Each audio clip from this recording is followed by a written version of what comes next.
Shalom. Puji Tuhan, saudara yang dikasihi Tuhan Yesus Kristus. Kita sudah ada di bulan April dan di bulan ini kita akan banyak berbicara tentang dengan judul atau tema utama, tema khotbah di bulan April ini adalah dampak meneladani Kristus. Karena di bulan April ini ya, di minggu-minggu ini sebenarnya adalah minggu-minggu terakhir sengsara Tuhan dan puncaknya itu akan kita peringati pada tanggal 18 Jumat Agung memperingati kematian Kristus, saudara ya. Dan itu sebabnya di sepanjang khotbah bulan ini semuanya bertemakan meneladani Kristus. Yang diteladani apa, saudara? Kematiannya, pengorbanannya, itu yang akan terus diberitakan di sepanjang bulan April ini. Dan hari ini kita akan belajar kebenaran firman Tuhan dengan judul Kristus mengosongkan dan melepaskan. Mari buka bersama dengan saya, saudara, dalam Filipi pasal 2. Filipi pasal 2 kita akan baca ayat yang ke-6 dan sampai ayat yang ke-9. Saya akan bacakan buat Bapak Ibu Saudara. Filipi pasal 2 ayat 6 sampai ayat yang ke-9 saya bacakan. Yang walaupun dalam rupa Allah tidak menganggap kesetaraan dengan Allah itu sebagai milik yang harus dipertahankan, melainkan telah mengosongkan dirinya sendiri dan mengambil rupa seorang hamba dan menjadi sama dengan manusia. Dan dalam keadaan sebagai manusia, ia telah merendahkan dirinya dan taat sampai mati, bahkan sampai mati di kayu salib. Itulah sebabnya Allah sangat meninggikan dia dan mengaruniakan kepadanya nama di atas segala nama. Bapak Ibu Saudara yang dikasihi Tuhan Yesus Kristus, semua orang di dunia punya satu keinginan yang sama. Ya, baik dia orang tua, orang muda, anak-anak, semua punya satu keinginan yang sama. Apa itu, saudara? Keinginan untuk berkuasa. Sekali lagi, saudara ya, kita punya keinginan yang sama, yaitu semua manusia ingin berkuasa. Contohnya dalam kehidupan sehari-hari saja, saudara ya. Suami ingin berkuasa terhadap istri, ya toh. Kemudian istri juga ingin menguasai suami. Orang tua menguasai anak-anak, anak-anak juga mau menguasai orang tua, yang kaya menguasai yang miskin, begitu kan? Teman menguasai teman, gitu.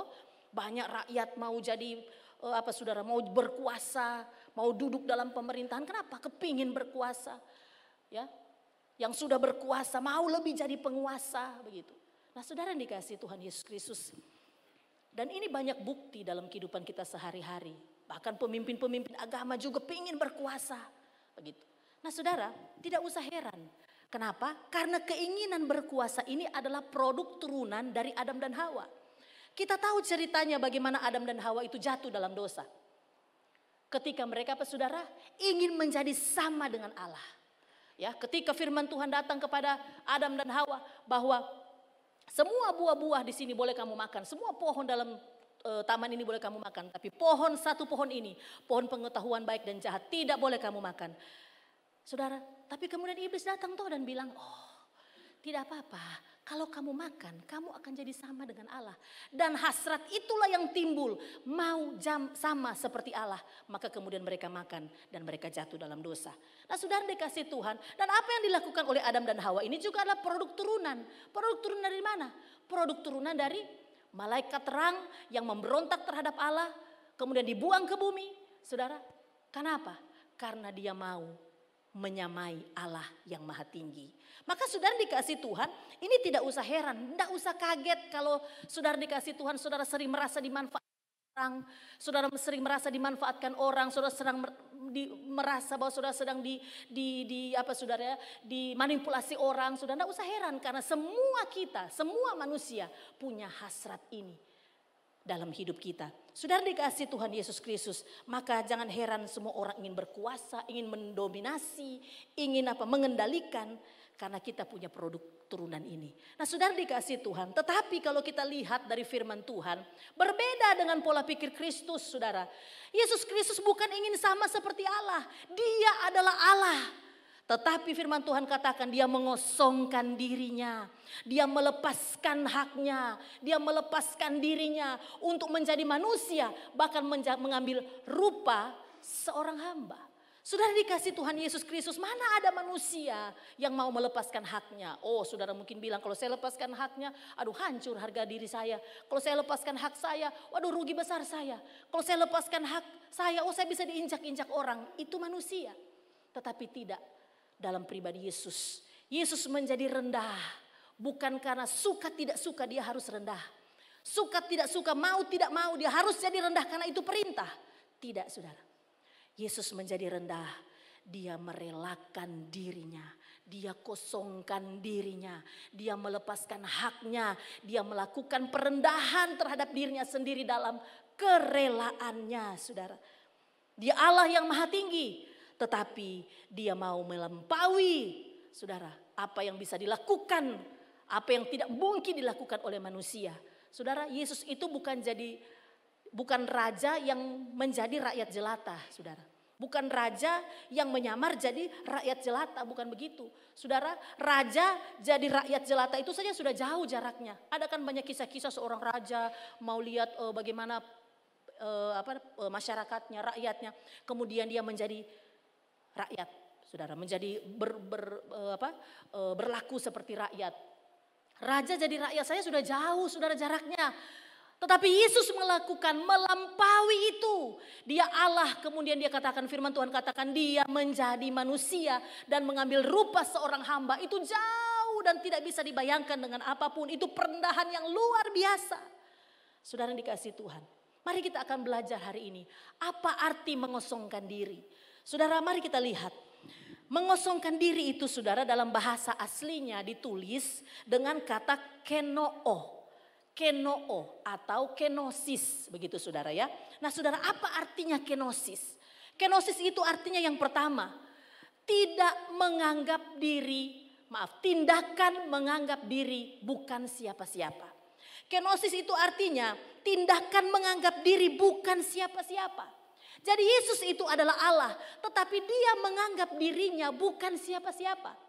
Maka kita lihat saudara dalam perjalanan Yesus selama dia ada di dunia. Buktinya apa saudara? Waktu dia lahir dalam kesederhanaan. Dia lahir, firman Tuhan katakan, di dalam kandang binatang, kandang hewan. Saudara, orang semiskin-miskinnya di dunia ini saya pikir mereka pikir-pikir juga saudara kalau mereka mau melahirkan di kandang binatang. Lebih baik mungkin di bawah kolong jembatan, mungkin masih lebih aman begitu daripada mereka melahirkan di kandang hewan, kandang binatang. Saudara dikasih Tuhan, tapi Yesus melakukannya. Dia lahir dari keluarga, ya, di tengah-tengah keluarga yang pekerjaannya sederhana. Dia tidak memilih lahir di tengah-tengah kehidupan bangsawan, tetapi dia lahir dari keluarga Maria dan Yusuf, tukang kayu yang sederhana.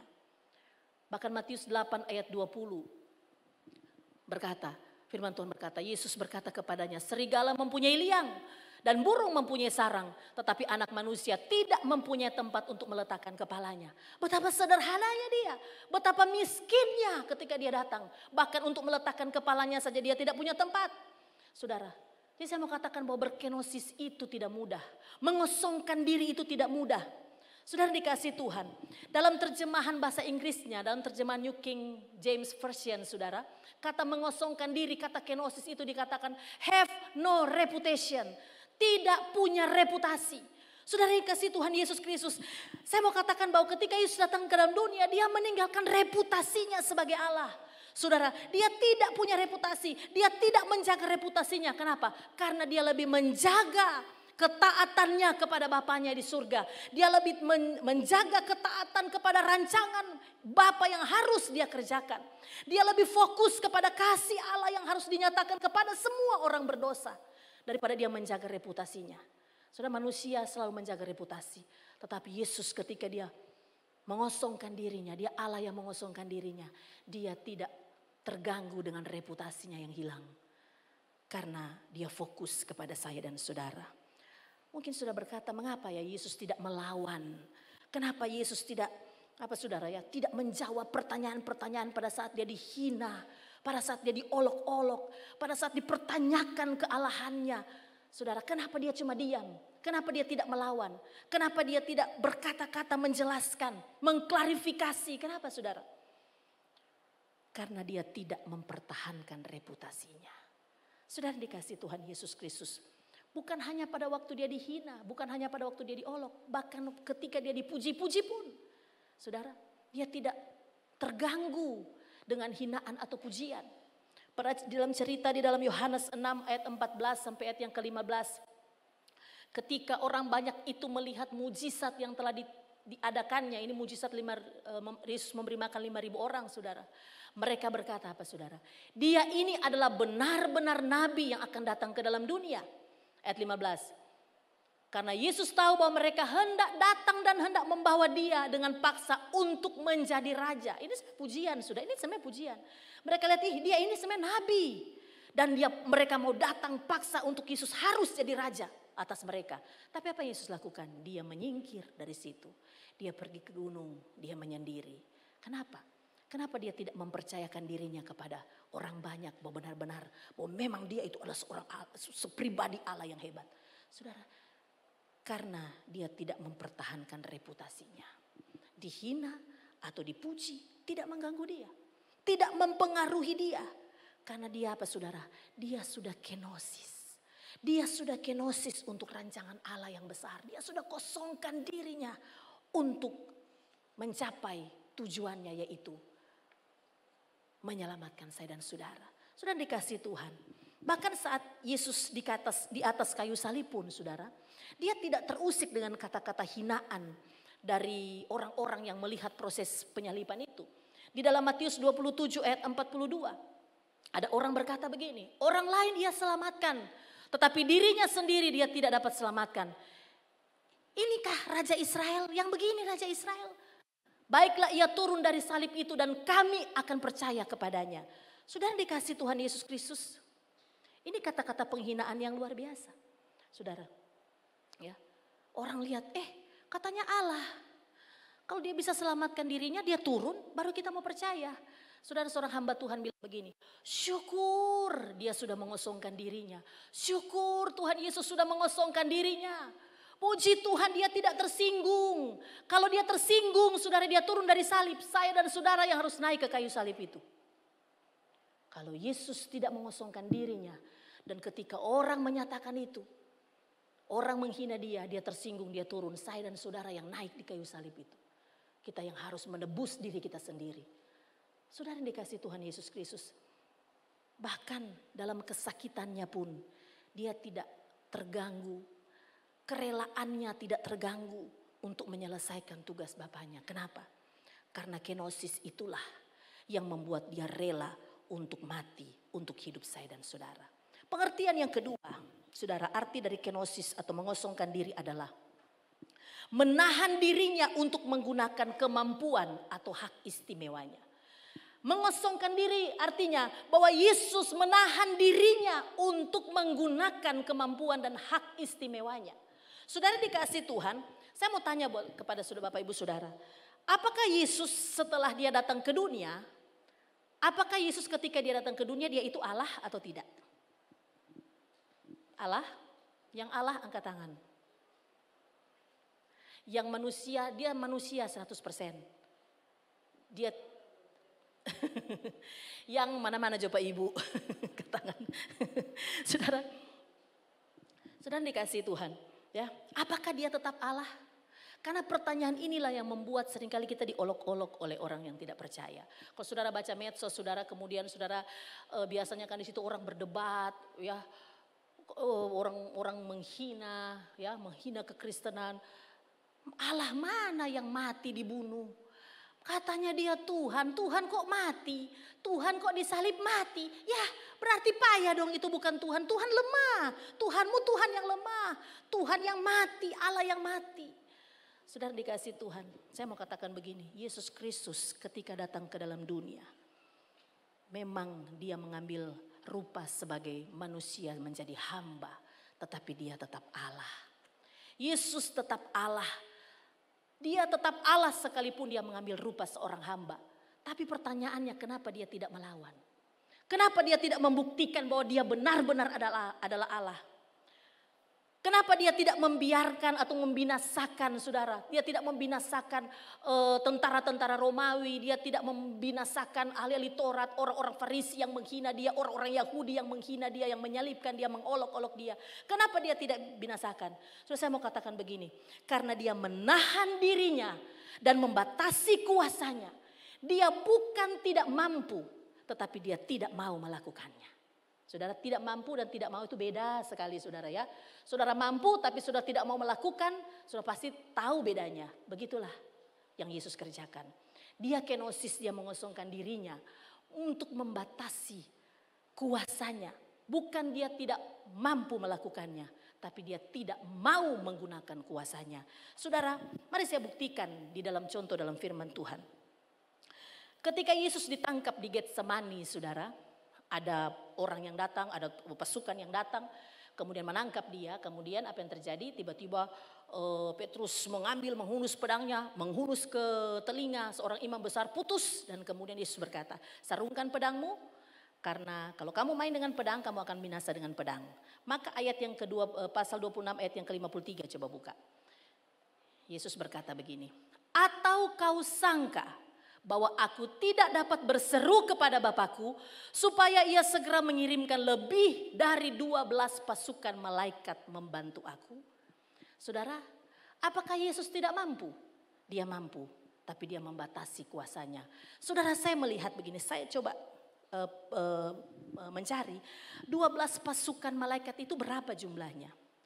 Saudara, kata pasukan di dalam bahasa aslinya itu adalah legion. Satu legion, saudara, ternyata satu legion itu adalah istilah dalam ketentaraan Romawi, begitu. Jadi satu pasukan itu, satu legion itu adalah 6.000 tentara. Satu legion, 6.000 tentara. Berarti kalau 12 legion itu berarti 6.000 kali 12 itu berapa saudara? 72.000. Bukan orang saudara ya, malaikat. 72.000 malaikat. Dan firman Tuhan katakan lebih dari 12 pasukan, berarti lebih dari 72.000 malaikat. Sekali Yesus berseru, 72.000 lebih malaikat sapu. Berapa orang kira-kira yang datang itu saudara? Di malam itu. Betapa hebatnya kuasa Yesus. Tetapi dia tidak menggunakan itu. Dia membatasi itu. Dia membatasi kuasanya. Maka saudara dikasih Tuhan Yesus Kristus, ketika dia ada di dunia ini sebagai Allah, dia maha kuasa. Makanya dia lakukan mujizat, tetapi dia membatasi kuasanya. Sebagai Allah dia maha hadir, tetapi dia batasi kehadirannya sehingga ketika dia ada di dunia saudara, sebelum kematiannya, kalau dia ada di Kapernaum dia tidak ada di Betsaida. Padahal dia kan Allah yang maha hadir, tapi dia batasi kemahahadirannya. Saudara, hingga ketika dia ada di Yerusalem, dia tidak ada di mana saudara? Di Bethesda misalnya. Saudara, tetapi perhatikan, ketika Yesus bangkit, murid-muridnya berkumpul dalam ruangan tertutup. Pintu dikunci, jendela dikunci, tidak ada ruangan yang terbuka, tidak ada celah yang terbuka. Firman Tuhan katakan, tiba-tiba Yesus hadir di tengah-tengah mereka. Saudara, ketika Yesus bangkit, dia bisa hadir di tengah-tengah murid-muridnya yang berkumpul di ruangan tertutup, kata firman Tuhan. Saudara, pada waktu itu Yesus menunjukkan kuasanya. Kenapa? Karena dia harus buktikan bahwa dia adalah Allah yang bangkit dari antara orang mati. Nah saudara, ketika Yesus belum disalibkan, dia batasi kuasanya. Tapi ketika dia bangkit dari antara orang mati, bahkan dia naik ke surga, ada kuasa Kristus, kuasa Allah yang dibuktikan dalam hidupnya. Saudara dikasih Tuhan, mari sebagai murid-murid Kristus kita hari ini, teladan apa yang dapat menjadi contoh bagi kita untuk melalui kenosis yang dilakukan oleh Yesus Kristus, supaya kita juga dapat melakukannya. Teladan apa lewat peristiwa ini? Yang pertama saudara, dari Yesus mengosongkan dirinya kita belajar. Yang pertama, teladan kerendahan hati. Saudara dikasih Tuhan, dunia mengajarkan kita setiap hari sejak kita masih kecil bahwa untuk diakui manusia maka kita harus bersaing. Kita harus bersaing untuk menjadi yang tertinggi. Kita harus bersaing untuk menjadi yang terhebat. Kita harus menjadi orang yang paling tahu. Kita harus menjadi orang yang paling pintar. Tapi saya mau katakan begini. Kalau kita sudah ada di dalam Kristus. Kalau kita sudah menjadi ciptaan baru di dalam Kristus. Bagi kita yang sudah jadi murid Kristus. Kita sudah dikembalikan pada citra Allah yang sesungguhnya. Kita bukan lagi fokus pada pengakuan manusia. Seharusnya kita tidak fokus lagi kepada pujian manusia. Kita tidak fokus lagi kepada pengakuan manusia. Kita bukan lagi fokus pada target ingin menjadi yang tertinggi. Target untuk menjadi yang terhebat. Target untuk menjadi yang terbesar. Tetapi kita fokus pada bagaimana kita mau menyenangkan hati Tuhan. Amin saudara. Sudah dikasih Tuhan. Sebelum kita jadi murid Kristus. Kita ingin menjadi yang lebih hebat. Kita suka sekali kalau orang bilang, ibu so lebih gagah, ibu so lebih mantap, kamu makin pintar, kamu makin hebat, kamu makin kaya, kamu makin diberkati. Kita senang itu dengar itu. Oh kalau kamu lakukan ini, oh tidak ada yang bisa lakukan selain kamu. Oh ini kamu hebat, kamu luar biasa. Dibanding dulu kamu itu mantap sekali. Kita suka sekali dengar itu, kita senang sekali itu. Tetapi ketika kita di dalam Kristus, seharusnya kalau saudara menyebut diri saudara kita ini adalah murid Kristus. Saudara, maka seharusnya bukan itu lagi yang menjadi fokus kita. Yang menjadi fokus kita adalah bagaimana kita menyenangkan hati Tuhan. Saudara, jika tujuan kita adalah menyenangkan hati Tuhan, maka itu berarti kita menghentikan aliran-aliran peninggian diri. Kita menghentikan aliran-aliran pengakuan manusia yang kita butuhkan. Kita menghentikan pujian-pujian manusia yang kita harapkan dalam hidup ini. Penghormatan, kekaguman manusia yang kita butuhkan dalam hidup ini. Kalau kita sudah fokus bagaimana hanya menyenangkan hati Tuhan saja. Maka dalam kondisi apapun. Saudara dihitung atau tidak. Saudara dianggap atau tidak. Saudara dipuji atau tidak. Saudara diapakan pun. Kalau tujuan hidup kita memuliakan Tuhan. Hanya menyenangkan hati Tuhan. Saudara, maka kita bisa membuktikan diri kita bahwa kita ini adalah murid Kristus. Saya mau katakan begini, murid Kristus itu pasti rendah hati. Kalau saya berkata murid Kristus itu harus rendah hati. Saudara kenapa? Karena gurunya itu adalah sumber kerendahan hati. Coba lihat Matius 11 ayat 29. Firman Tuhan katakan, pikul aku yang kupasang dan belajarlah kepadaku.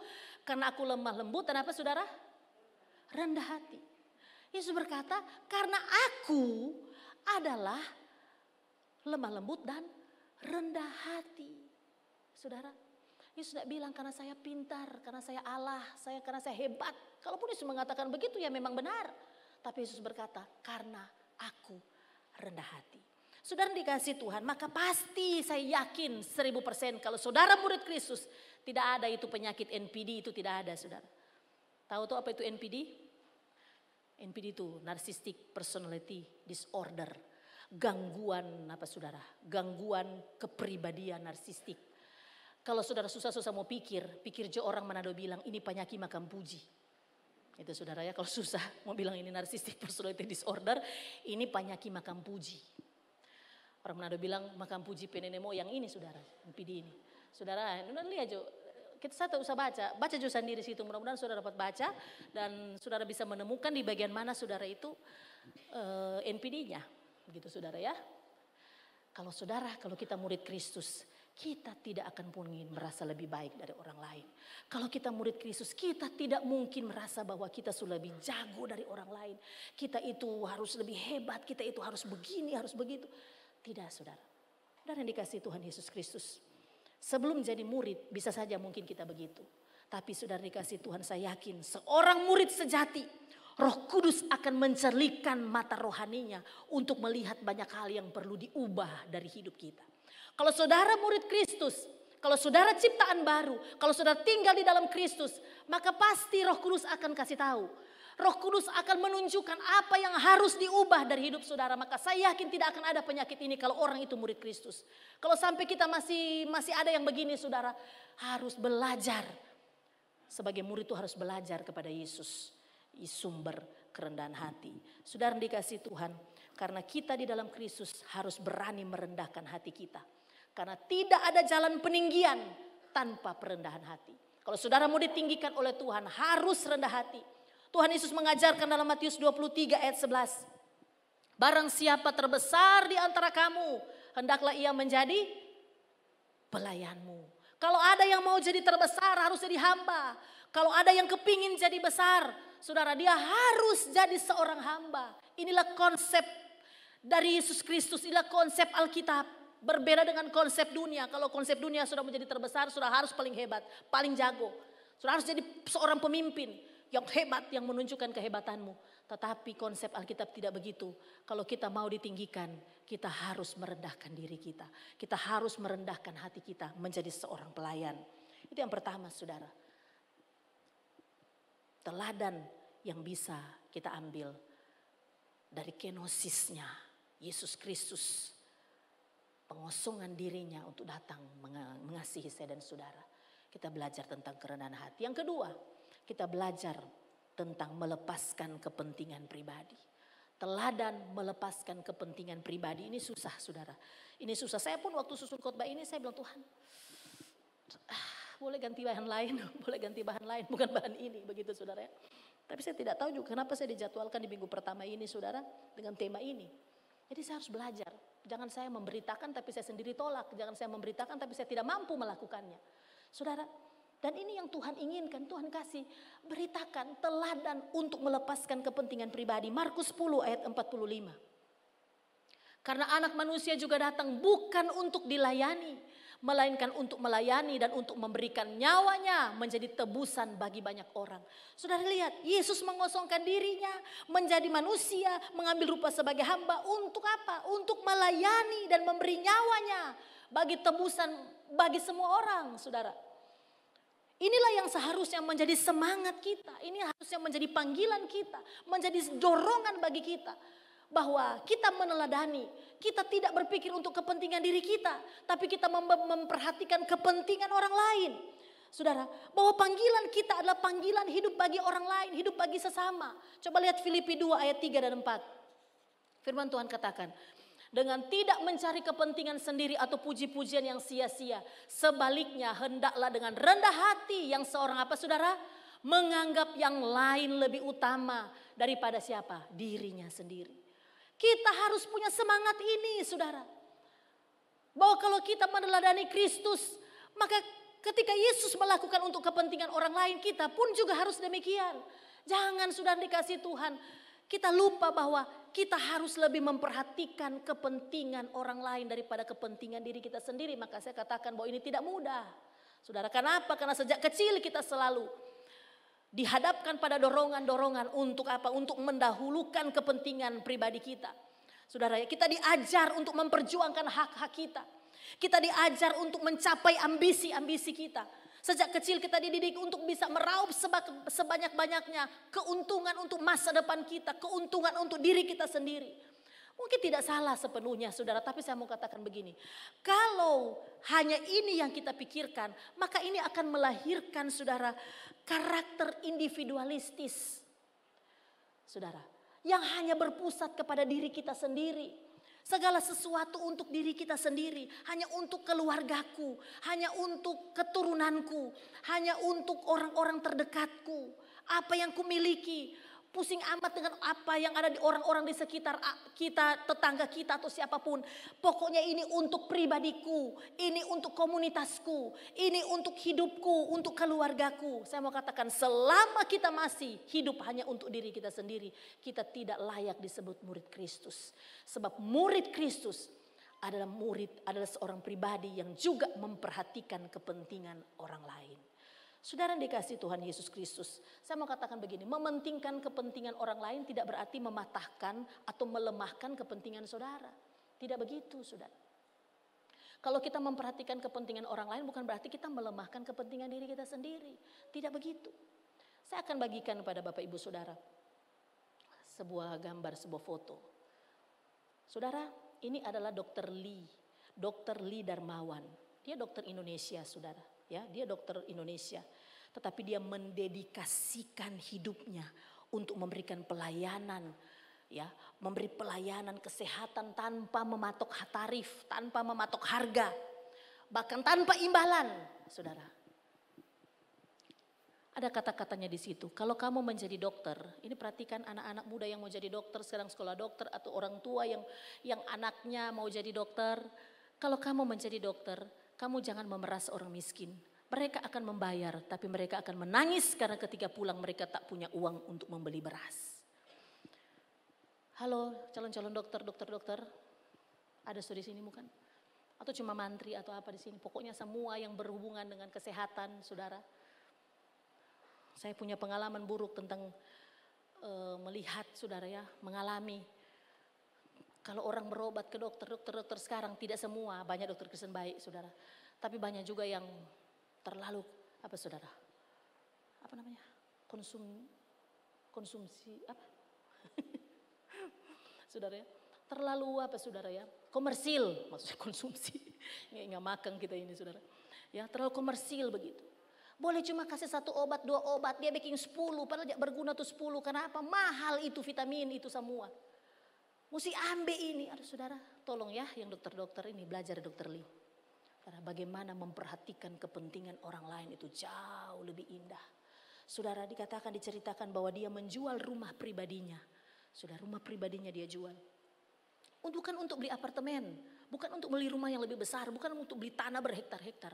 Dia jual rumahnya untuk beli kapal ini, kapal bekas pengangkut semen, saudara. Kemudian dia renovasi, dia modifikasi begitu, saudara. Dia modifikasi kemudian menjadi rumah sakit apung. Dan rumah sakit apung ini, saudara, bisa melayani, sanggup melayani orang-orang yang ada di pelosok. Jadi dokter Lee ini kerjanya di atas rumah sakit apung ini sudah berlayar.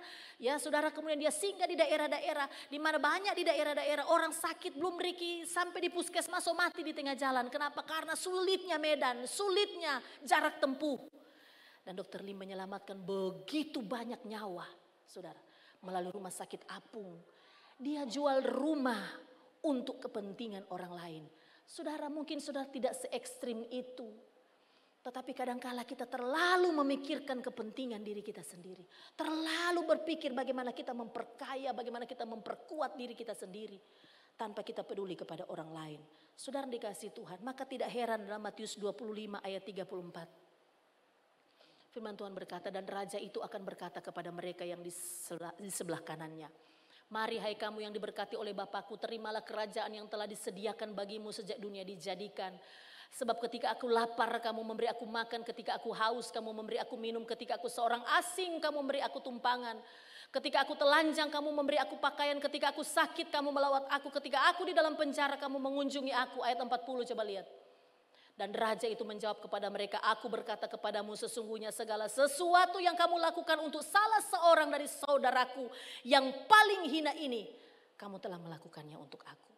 Saudara, kalau kita melakukan untuk kepentingan orang lain, itu saudara tidak melakukan untuk orang itu. Saudara melakukannya untuk siapa saudara? Untuk Tuhan. Saudara sedang melakukannya untuk pribadi Yesus. Karena itu juga yang dia lakukan kepada saya dan saudara. Saudara, mari coba kita renungkan di dalam perjalanan hidup kita setiap hari. Kalau saudara sebagai seorang majikan atau sebagai seorang pemimpin di dunia usaha atau pemimpin di bidang apapun, bagaimana sikapmu terhadap orang-orang yang ada di bawahmu? Mari para pemimpin-pemimpin, ya, para majikan, tuan-tuan yang ada, yang punya anak buah di kantor, di rumah, di toko, di manapun di perusahaan. Coba kita renungkan, bagaimana sikap kita kepada orang-orang yang bekerja di bawah kita. Apakah saudara angkuh? Apakah saudara terlalu menekan orang-orang itu tanpa belas kasihan? Atau saudara ada yang menunda membayar hak-hak mereka? Saudara dikasih Tuhan, mari kita renungkan. Bagaimana kita mementingkan kepentingan orang lain dalam hidup ini. Tapi sebaliknya juga karyawan-karyawan, orang-orang yang bekerja, mari coba renungkan. Bagaimana kinerjamu? Cuma banyak menuntut, harus begini, pimpinan bos mesti begini, mesti begitu. Apakah kau sudah melakukan yang terbaik? Apakah kepentingan orang lain sudah kau pikirkan? Kepentingan perusahaan, kepentingan toko, kepentingan kantor, sudah kau kerjakan dengan sebaik-baiknya atau cuma banyak menuntut? Saudara, mari kita renungkan bagian-bagian ini. Sebagai suami dalam keluarga, apakah saudara sudah memperlakukan istrimu dengan baik, anak-anakmu dengan baik? Mari kita renungkan ini. Sebagai istri, apakah engkau juga sudah memperlakukan suami, memperlakukan orang tuamu, mertuamu, memperlakukan saudara-saudaramu dengan sebaik-baiknya? Anak-anakmu, saudara. Sebagai anak-anak, ketika engkau sudah dewasa, apakah juga engkau memperhatikan kehidupan orang tuamu? Apakah juga engkau memperhatikan kepentingan orang tuamu? Saudara, saya menerima bukan banyak saudara, tapi ada beberapa keluhan orang-orang tua yang cerita, aduh Ibu Lydia, anak-anak sudah dikasih sekolah, sudah tinggi-tinggi semua, sedangkan teleponnya nyanda. Hanya untuk tanya kabar saja tidak. Hanya untuk bilang mama dah baik-baik, papa dah baik-baik, dah sakit apa? Apa yang dibutuhkan pada mereka mampu melakukannya. Mari ini kita bawa di dalam kehidupan kita sehari-hari. Saudara, sebagai pelayan Tuhan, sebagai orang-orang yang melayani Tuhan, mari kita renungkan apakah kita ini memang sungguh-sungguh melayani Tuhan. Apakah kita ini memang sungguh-sungguh melayani, sungguh-sungguh mendasari pelayanan kita karena kasih. Atau mungkin kita mengharapkan pujian, atau kita mengharapkan imbalan, atau kita mengharapkan apa dalam hidup ini. Sudah ini jadi perenungan saya. Apakah memang benar apa yang saya lakukan itu berdasarkan kasih? Atau mungkin saya makan puji? Atau mungkin saya mau melakukan ini untuk apa? Saudara, ini juga yang harus menjadi pertanyaan bagi semua yang melayani Tuhan. Saudara dikasih Tuhan, apakah benar-benar pelayanan kita ini karena kasih? Ini pertanyaan-pertanyaan serius yang harus kita renungkan setiap hari. Saudara dikasih Tuhan, karena ketika kita di dalam Kristus, maka kita harus hidup berpadanan dengan Kristus. Harus. Kalau kita sebut diri kita murid, maka itu berarti Kristus guru kita. Maka apa yang dia lakukan seharusnya menjadi apa yang kita dasari dalam hidup kita setiap hari. Saudara dikasih Tuhan, dalam terjemahan bahasa Indonesia masa kini, dalam 1 Yohanes pasal 3 ayat 16, firman Tuhan katakan, dengan jalan inilah kita mengetahui cara mengasihi sesama. Kristus sudah menyerahkan hidupnya untuk kita. Sebab itu kita juga harus menyerahkan hidup kita untuk saudara-saudara kita. Saudara, memang saya katakan tadi ini berat, tidak mudah. Harus bayar harga. Karena kita kan saudara, baru sedikit, baru tanahnya sedikit itu hidup. Baru dipercayakan sedikit saya kan karena kita sudah ngelunjak cepat sekali. Cepat sekali kita ngelunjak dalam hidup ini. Tapi mari kita perhatikan bagaimana seharusnya kita bersikap rendah hati. Seperti yang Yesus ajarkan. Bagaimana seharusnya kita lebih mementingkan kepentingan orang lain. Bukan kepentingan ego diri kita sendiri, saudara. Saudara dikasih Tuhan. Inilah 2 teladan Kristus yang harus menjadi panggilan hidup kita. Saudara, ketika Yesus mengosongkan dirinya, dia tidak menganggap kesetaraan dengan Allah sebagai milik yang harus dia pertahankan, kata firman Tuhan. Tapi dia melepaskan hak-hak istimewanya sebagai Allah untuk kepentingan kita. Maka saudara, perendahan itu pada akhirnya firman Tuhan katakan menghasilkan peninggian dari Allah. Ketika Yesus mengosongkan dirinya, maka firman Tuhan katakan yang kita sudah baca tadi. Maka Allah mengaruniakan kepadanya nama di atas segala nama. Saya mau katakan, kalau saudara mau ditinggikan pada waktunya oleh Allah, tidak ada jalan lain. Kita harus merendahkan hati kita. Ayat terakhir Yakobus 4 ayat 6. Tetapi kasih karunia yang dianugerahkannya kepada kita lebih besar daripada itu. Karena itu ia katakan Allah, apa saudara? Menentang orang yang congkak tetapi mengasihani orang yang rendah hati. Saudara mau melawan manusia, kadang-kadang kita juga lihat ukuran badannya. Dia lebih besar, kita lebih kecil. Dia lebih kuat, kita lebih lemah. Apalagi kita mau melawan Allah, saudara. Orang sombong, orang yang hidup untuk kepentingan diri sendiri. Lawannya itu bukan manusia, lawannya itu Allah. Firman Tuhan katakan, aku menentang orang yang sombong. Aku menentang orang yang congkak. Mari periksa hati kita, saudara. Kalau Yesus berkenosis untuk hidup kita, maka kita juga harus merendahkan hati kita. Kita juga harus memperhatikan kepentingan orang lain. Kiranya Roh Kudus menolong kita untuk mengerti dan melakukan firman Tuhan.